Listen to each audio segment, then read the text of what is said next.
Andrew Neil has Grant Shapps with him, I think. Andrew? I do indeed. We've moved outside to make way for the news, but it's a lovely day now here in Westminster. Chairman of the Conservative Party joins me. When you saw that exit poll last night, which was so different from all the polling that had been done, did you think that was right, or were you surprised? No, I mean, look, I was pleased to see it, and I was somewhat surprised to see it, although, as I was just mentioning to you off air, I had put a bet on an outright majority back in 21st of March when I started to see that people were saying, though perhaps not quite yet decided, that they thought that our alternative, the kind of the long-term plan that we talked about many times, actually had. We don't have to talk about it at all, but we're going to implement it now. That's the difference. But that this somehow actually had more traction. People actually could see we had something there than so what Ed Miliband was doing. So you thought you were going to get an overall majority? Well, I wouldn't have bet on it otherwise. I don't know. You might just be loyal. Yeah. Is it now this government's intention to push ahead with boundary changes? Yeah, I mean, there are things that we put in our manifesto, boundary changes. I mean, you know, the big things, boundary changes, the referendum on in-out on right, Europe. But on the boundary changes, if you get that through Parliament with an overall majority, you may now.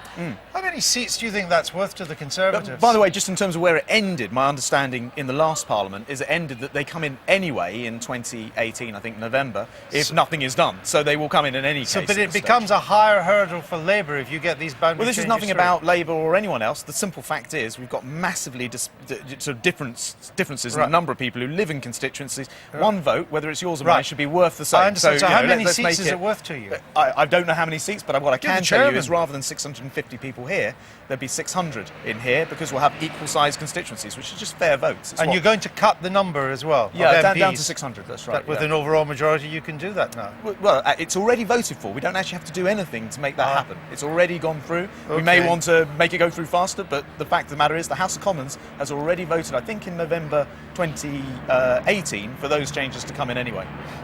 This has been a difficult election for you personally, hasn't it? We haven't seen much of you.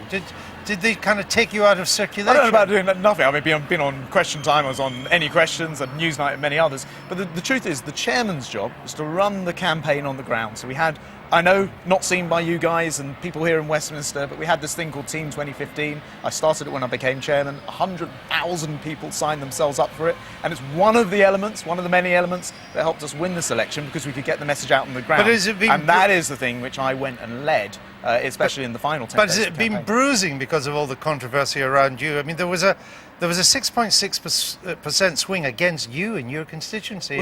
It's harmed you personally, hasn't it? Yeah, look, let me not sort of make any bones about it. When people are suggesting that stories which are completely factious and untrue, like that wiki story, nonsense story, you know what happens is some mud sticks, right? But in reality, the wiki founder, Jimmy Wales, phones me up the next day, and so hold on, because I don't think your viewers will know this. Phones me up the next day. I wasn't really the one going over the whole issue again. I just wondered if personally you felt. Can I just make this comment because it wasn't said at the time? Phoned me the next day, said, sorry, not Wiki's corporate view. This was one individual, happened to be a Lib Dem activist. He shouldn't have said it. He's been chastised. He's under investigation within Wiki. It was not true. But of course these things have a personal impact. Look, you're chairman of a party that has just won an election campaign against the odds.